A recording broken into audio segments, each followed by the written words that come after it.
प्रस्तुत वीडियो में UP board कक्षा 11 विषय हिंदी साहित्यिक हिंदी का द्वितीय पाठ विषय साहित्यिक हिंदी हिंदी काव्य में द्वितीय पाठ मलिक मोहम्मद जैसी तो 11 पद पूर्ण हो चुके हैं। 12वें पद से आरंभ कर रहे हैं। प्रस्तुत पद में बिरहिणी नागवती ने फागुन मास में होने वाली अपनी दयनीय स्थिति का वर्णन किया।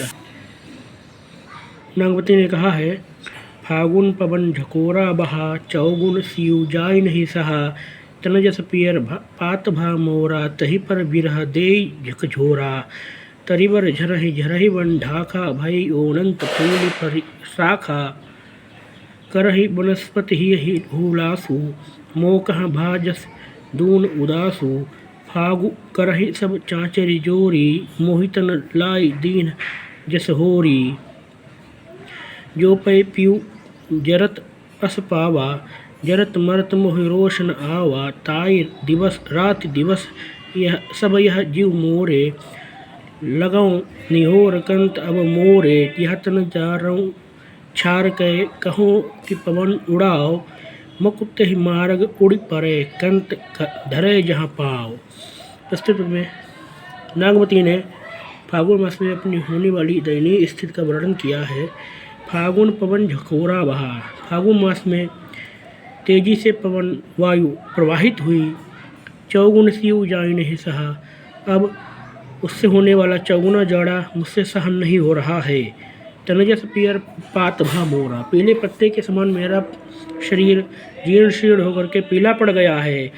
तेही पर बिरह दे झकझोरा, उस पर यह बिरह वियोग की व्यथा मुझे झकझोर रही है, पीड़ित कर रही है। तरीवर झरही, पेड़ों से पत्ते झरने लगे हैं। झरही वन ढाका, वन में ढाक के वृक्ष।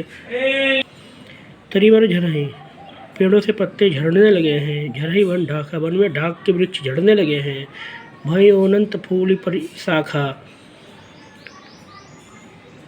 और फूलों वृक्षों पर बहुत से पुष्प आ गए हैं। करही वनस्पति ही हुलासु, वनस्पति विकसित होकर के मन में आनंद उत्पन्न कर रही है। मोह का भाजस दून उदासु, परंतु मेरे लिए यह विश्व दोगुना उदास हो गया है। उससे मुझको इस प्राकृतिक परिवर्तन में दोगुनी उदासी लग रही है। फागु कर रहे सब चाचर जोरी, सभी लोग समूह बना करके फाग गा रहे हैं। फागुन मास में किए जाने वाले आनंदपूर्ण कार्य कर रहे हैं। मोहितन लाई तीन जस होरी, परंतु मेरे मन में मेरा हृदय उसी प्रकार से जल रहा है जैसे फागुन मास में होली जलती है। जो पै पियु जरत अस पावा, जरत मरत मोहि रोशन आवा। इस पर भी स्थितियाँ है कि मुझको जरते मरते देख करके भी मेरे प्रिय पति के हृदय में तनिक भी रोष क्रोध नहीं आ रहा है। रात दिवस यह सब यह जीव मोरे, दिन रात मेरे स्थिति में मेरे मन में यही स्थिति रहती है। लगाओ निहोर कंत अब तोरे। हे स्वामी, अब आप मुझको देख लीजिए, मेरी दयनीय स्थिति देख लीजिए। यह तन जा रहा हूँ मैं, यह तन जला करके छारी के और इसको राख बना करके कहूँ कि पवन उड़ाओ, वायु से कहूँ कि मेरे शरीर के जलने से बनी इस राख को उड़ा करके मुकुट ही मार्ग उड़ परे, कंत धरे जहाँ पाऊँ। उस मार्ग पर जहाँ मेरे पति रत्नसेन पैर रखें, उस मार्ग पर मेरे शरीर की राख को उड़ा करके पहुँचाओ। चैत बसंत ता होय धमारी, मुँह देखे संसार उजारी, पंचम बिरह पंच सरमारे, रकत रोई सगरव वन ढारे, मूड़ उठे सब तरिबर पाता, भीज मची ठटे सुबन राता, बौरे आम फराय अब लागे, अबहु आओ घर कंत अब सभागे, सहस भाव फूली वनस्पति, मधुकर घूमहि संवर मालती, मोकह फूल भय सब काटे, दृष्टि परत जस लागहि चाटे। परिजोबन भय नारंग शाखा, सुवा विरह अब जाय न राखा।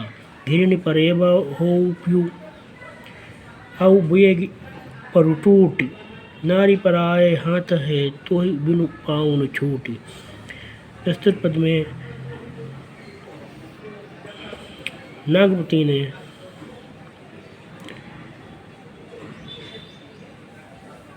राणा रतनसेन रतनसेन के लिए वसंत मास में अपनी होने वाली दयनीय स्थिति का वर्णन किया है और प्रयास किया है कि किसी भी प्रकार से रतनसेन उसके पास लौट आए।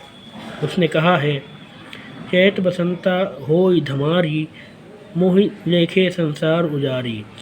चैत मास में बसंत ऋतु आने पर चारों ओर धूम छा गई है, सभी लोग आनंदित हैं, परंतु मुझको संपूर्ण संसार उजड़ा हुआ दिखाई दे रहा है, लग रहा है। पंचम बिरह पंच सर मारे, कोयल पंचम सर में कूद रही है और ऐसा लग रहा है कि मारो वह मेरे सिर पर एक प्रहार कर रही है। रकत रोई सगरो वन ढारे, मेरा मानो खून का कतरा कतरा रोने लगा है। बूढ़ उठे सब तरीवर पाता, भीज मची टेसु बन राता। इस समय सभी वृक्षों के सभी पत्ते मानो जो डूबे हुए थे वो उठ आए हैं, अर्थात उग आए हैं, नए नए पत्ते आ गए हैं। बीज मजीठ टेसु बन राता, और जंगल में टेसु के वृक्ष ऐसे प्रतीत हो रहे हैं मानो वे मजीठी के रंग में रात दिन डूबे हुए हैं, अर्थात टेसु भी अब फूल गया है, विकसित हो गया है। बौरे आम फरे अब लागे, जिन आमों पर अब तक बौर ही आए थे वे अब विकसित होने लगे हैं, उनमें आम आने लगे हैं। अब आओ घर कंत सौभाग्य, हे मेरे सौभाग्यमान पति, अब तुम घर लौट आयो। सहज भाव फूली वनस्पति स्वाभाविक रूप से विकसित हो गई है। मधुकर घूम ही सबरी मालती, और मालती के पुष्पों पर भ्रमर घूमने लगे हैं, मालती के पुष्पों का रसपान करने लगे हैं। मोह कहाँ फूल भय सब कांटे, परंतु मेरे लिए सभी फूल मानो कांटे के समान हो गए हैं। दृष्टि परत जस लाग ही चाटे, जो फूल मेरी दृष्टि पड़ते ही मानो मुझे काट खाने को दौड़ते हैं, मुझको देखने में भी अप्रिय हो गए हैं। परिजोबन भय नारंग शाखा, सुआ विरह अब जाय न राखा। नागवती ने कहा है कि अब मेरा यौवन बिखर कर एक नारंगी के फल के समान हो गया है और विरह रूपी तोता उसे अब खा जाना ही चाहता है। घेरिन परेबा होई प्यू आओ वेग परु टूटी, नारी पर आए हाथ है तो ही बिनु पाऊँ न छूटी। नागवती ने कहा है कि हे प्रिय रत्नसेन, मुझको विरह ने चारों ओर से घेर लिया है और मुझ पर अब प्रहार करना ही चाहता है। अब तुम शीघ्र ही आकर के उस विरह पर टूट पड़ो, अर्थात उस विरह पर आक्रमण कर दो और मुझको उससे बचाओ। आपकी पत्नी यथा नारी अब पराधीन हो गई है, वियोग के अधीन हो गई है, और तुम्हारी सहायता के बिना अब उसकी मुक्ति संभव नहीं है। अतः तुम यथाशीघ्र करके अपनी पत्नी को विरह रूपी दुष्ट व्यक्ति से बचाओ, रक्षा करो। 14वां पद आरंभ कर रहे हैं, जिसमें वैशाख मास में होने वाली नागमती की दयनीय स्थिति का वर्णन है। बाबय साकत पन अति लागी, चौवा चीर चंदन भा आगी।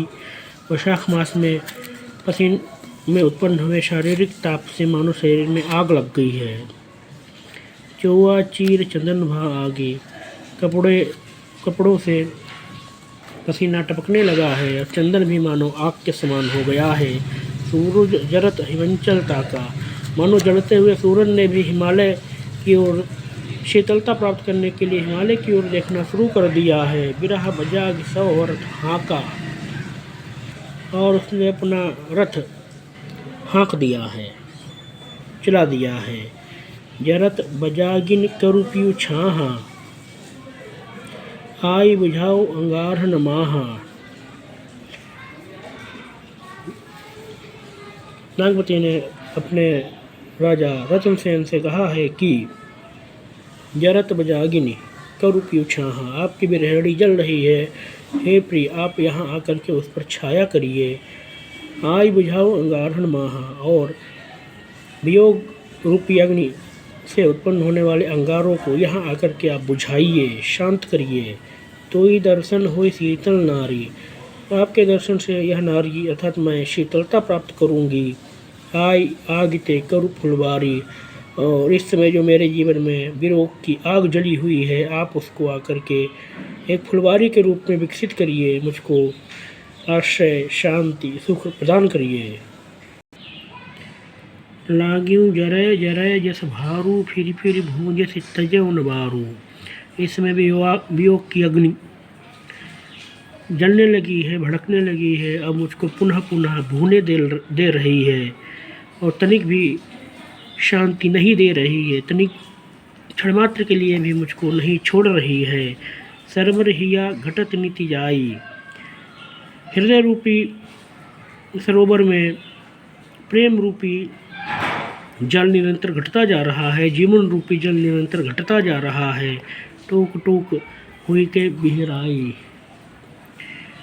और वियोग के कारण से वह मानो क्षण क्षण टूटता घटता जा रहा है। विहरत हिया करहु प्यूटे का, टीठ दबंगरा मेरबहु एका। हे प्रिय रत्नसेन, विहरत हिया करहु टेका, मेरा हृदय वियोग से मानो टूटा टूटा जा रहा है, खंडित खंडित होता जा रहा है, आप आकर के उसको आश्रय प्रदान करें। डीठ दबंगरवा मेरे बहु एका, और मेरे वियोग रूपी इस अग्नि में आकर के मेह के समान वर्षा करें। कमल सो बिगसा मानसर, बिनु जल गए सुखाऊ। कबहु बेल फिर पलू है, जो पीऊ सींचऊ आई। नागवती ने कहा है कि कमल जो विकसा मानसर, जो हृदय रूपी मानसरोवर में प्रेम रूपी कमल विकसित हुआ था, बिनु जल गए सुखा, वे वह आप रूपी जल के बिना, जल के अभाव में मानो सूख गया है, सूखा जा रहा है। कबहु बेल फिर पलू है, जो पीऊ सींचऊ आई। हे प्रिय, जब आप आकर के इसको पुनः सींचेंगे, तब यह मेरा हृदय रूपी कमल पुनर्विकसित होगा, पुनः प्रफुल्लित होगा, सुरभित होगा। प्रस्तुत 15वें पद्य में ज्येष्ठ मास में होने वाली नागवती की दयनीय स्थिति वर्णित है। जेठ जरे जग चलै लुवारा, उठै बमंडर परहि अंगारा। बिरह गाजी हनुवंत होई जागा, लंका दाह करे तनु लागा। चारिहु पवन झकोरे आगी, लंका दाही पलंका लागी। दही भई साम नदी कालिंदी, बिरह आग कठिन अति मंदी। उठाए आगे ओ पावय आवय आंधी, नैन न सूझ मरौ दुख बांधी। अधजर भयउ मास तनु सूखा, लाग्यौ विरह काल होई भूखा। माँ सुखाई सब हाड़न लागे, अबहु आबत सुनि आ गए। गिरि समुद्र शशि मेघ रवि, सहिन से कहीं वह आगी। मुहम्मद सती सराहिए, जरे सो असपी लागी। प्रस्तुत पद में नागवती ने कहा है कि जेठ जरे जग चलय लुवारा, ज्येष्ठ मास तपने लगा है और संपूर्ण संसार में मानो आग बरसने लगी है, लू चलने लगी है। उठई बवंडर परहि अंगारा, संपूर्ण पृथ्वी पर बवंडर उठने लगे हैं और मानो अंगार बरस रहे हैं। बिरह गाज हनुमंत होई जागा, यह वियोग मानो हनुमान के समान विशाल आकार वाला हो गया है। लंका दाह करे तन लागा, और मानो हनुमान के द्वारा किए जाने वाले लंका दहन के समान ही यह वियोग मेरे शरीर को मानो जला देने पर तुला हुआ है। चारिहुर पवन झकौरे आगी।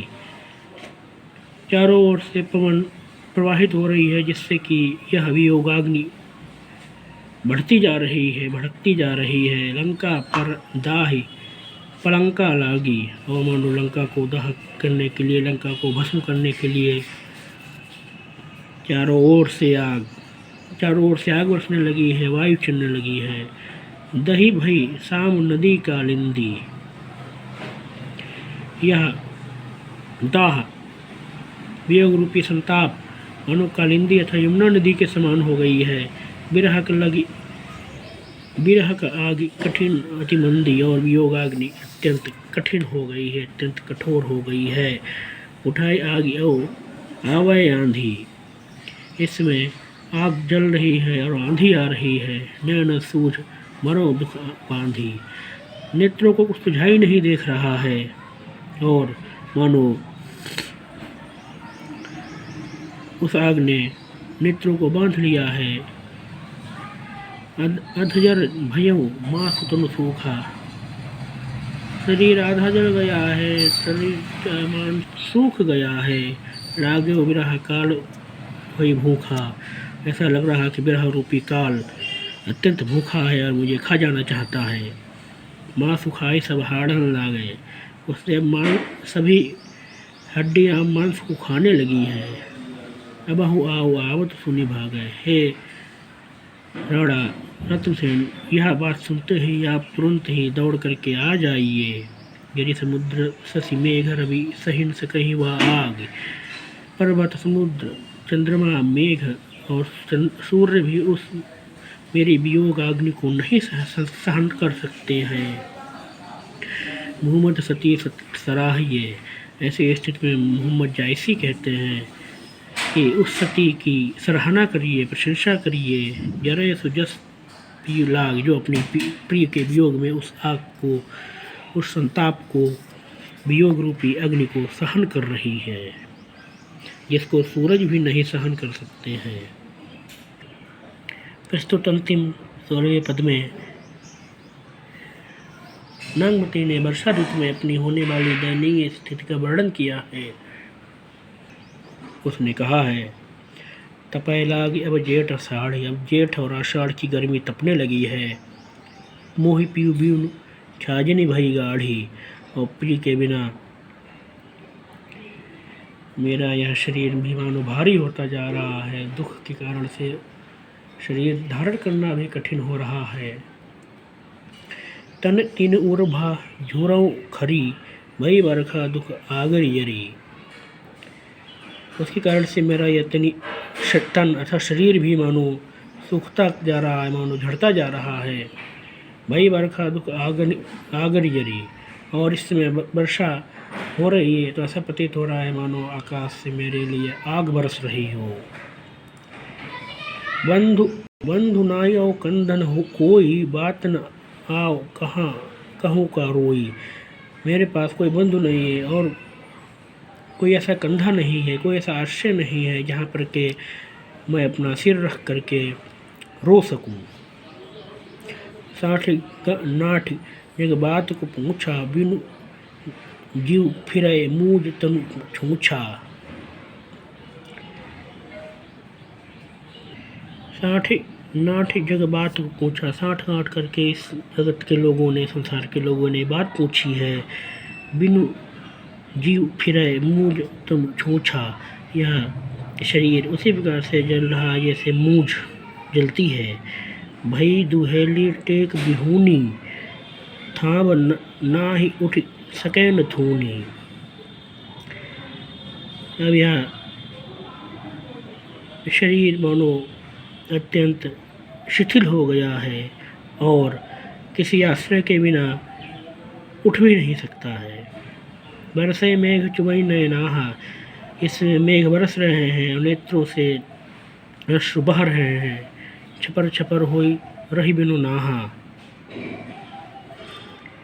चारों ओर से इसके कारण से कीचड़ हो गया है, जल प्लावन हो गया है।